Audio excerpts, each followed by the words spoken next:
बांग्लादेश के नए जो एडवाइज़र आए हैं गवर्नमेंट के, मोहम्मद यूनुस, उन्होंने नरेंद्र मोदी को टेलीफोन कर लिया है। और ये बड़ी इम्पोर्टेंट कॉल है। इस कॉल का मकसद और मतलब ये है कि बांग्लादेश के नई लीडरशिप जो है वो ये मानती है कि इंडिया का रीजनल जो इन्फ्लुएंस है, या इंडिया रीजनल में बड़ा प्लेयर है। तो महल वो जो चंद्रपाल जी कह रहे हैं, बात वही है कि एजुकेशन वो जो आपको मॉडर्न इल्म दे, नॉलेज दे। लाहौर हाईकोर्ट ने मुल्क भर में इंटरनेट सर्विस में खलल के खिलाफ दरख्वास्त पर फैसला महफूज कर लिया।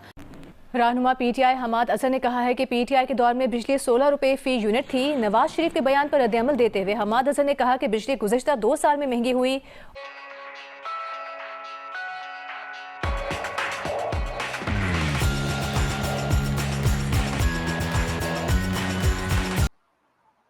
अब देखना ये है कि नरेंद्र मोदी का जो मैसेज है डॉक्टर मोहम्मद यूनुस को, वो बड़ा क्लियर है।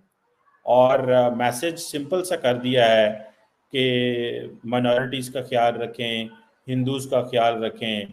और इस सेंस में आप ये समझ लें कि उन्होंने बेसिकली उनको जैसे नहीं कहते आप डांट दी है, मैं तो इसको ऐसे लूँगा। उन्होंने फ़ोन किया है गुडविल। ये फ़ोन नरेंद्र मोदी को करना चाहिए था, लेकिन उन्होंने नहीं किया। आपको पता है श्रीलंका की हुकूमत ने, श्रीलंका के प्रेसिडेंट ने फ़ोन किया है मोहम्मद यूनुस को, और भी दुनिया की लीडरशिप ने किया है, लेकिन नरेंद्र मोदी ने फ़ोन नहीं किया। फ़ोन किया है और उन्होंने यही कहा है कि जी हम जो केयर टेकर गवर्नमेंट है उसे इंडिया की कंप्लीट सपोर्ट देते हैं, और हम ये समझते हैं कि बांग्लादेश अपने अवाम के लिए, लोगों के लिए सही फैसले करेगा, जो मोटे मोटे लफ्ज़ होते हैं। लेकिन इंडिया ने कॉन्टीन्यूसली एक लफ्ज़ जिसको अपनी डिक्शनरी में डाल लिया है, वो ये है कि दुनिया में जहाँ पे भी हिंदूज़ मौजूद हैं, इंडिया उनके बारे में बात करेगा।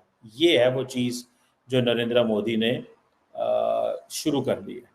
और ये आप देख लें, बांग्लादेश हो, अफ़गानिस्तान हो, और भी कोई मुल्क जहाँ पे दुनिया में होते हैं, अमेरिकन्स हों, उसके बाद ऑस्ट्रेलिया हो, बरतानिया हो, इंडिया बड़ा खुल खिला के इसके ऊपर जो है वो बात करता है।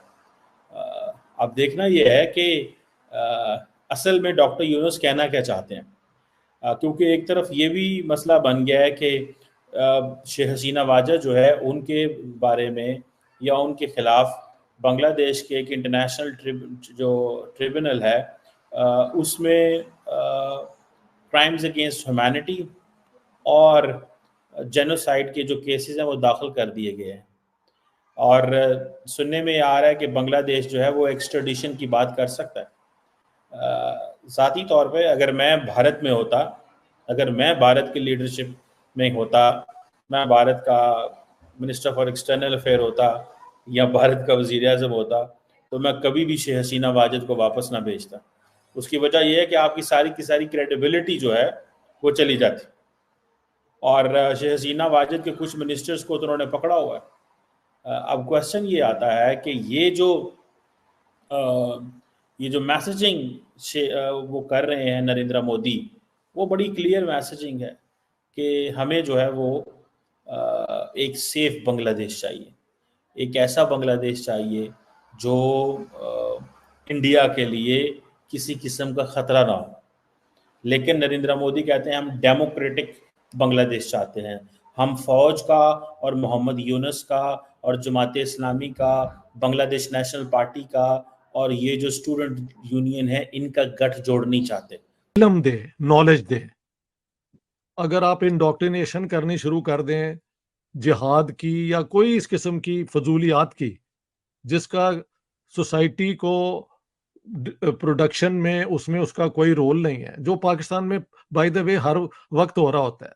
मैंने सब दोस्तों को कहा यार मुझसे बहस ना करो, सिर्फ जाके पाकिस्तान के जो यूट्यूब ये है ना, ये चैनल्स, वहां पे देखें कि जितने मौलवी हैं वो क्या बातें कर रही हैं कि हजरत अबू बकर को अव्वल हैं या हजरत अली हैं। इस पे झगड़ा हो रहा होता है सुबह शाम। They can't resolve this. Because it's pointless इस बहस को 1400 साल बाद। तो बर्बरियत है ना, दिस इज नॉट एजुकेशन। अगर आप इस किस्म की एजुकेशन दें जो मदरसों में पान जिहाद में दी गई। मेरी गैरिजन स्टेट किताब में पूरा एक सफ़ा है नेब्रास्का यूनिवर्सिटी का कि आप अरिथमेटिक अफगानों को सिखाएं कि इतने अगर आप रशियन मारें और इतने और मार लें तो इनको जमा करें तो ये इतने होते हैं। यानी रशियंस को मार के आप लोगों को सिखा रहे हैं। ये मेरी किताब गैरिजन स्टेट किताब में इट्स उसी जो है उनका वो जो जिसमें जो उन्होंने किताबें छुपाई थी जो मदरसे में इस्तेमाल हुई हैं नेब्रास्का यूनिवर्सिटी की, वो मैंने दिखाई है, वो किताब के अंदर है, इट्स अ पेज देयर। तो मेरा मतलब है education and education, you have to give scientific education, you have to give an critical education ताकि लोग अपने फैसले करने का कर सकें। यानी जब तक आप क्रिटिकली कंपेयर नहीं ना करेंगे कि ये मेरे लिए सूटेबल नहीं है, ये है। मसलन मैं जब when I was a youngster I wanted to be a cricketer, तो क्रिकेट में मैं ओपनिंग बैट्समैन खासा ठीक ठाक था, लेफ्ट आर्म स्पिनर भी रहा, बट थोड़ी देर के बाद आई रियलाइज कि cricket is not my forte, I can't go beyond, मुझसे बहुत ज्यादा लोग उससे आगे हैं। So you have to have the intelligence also to find out कि what is good for you and what can you do.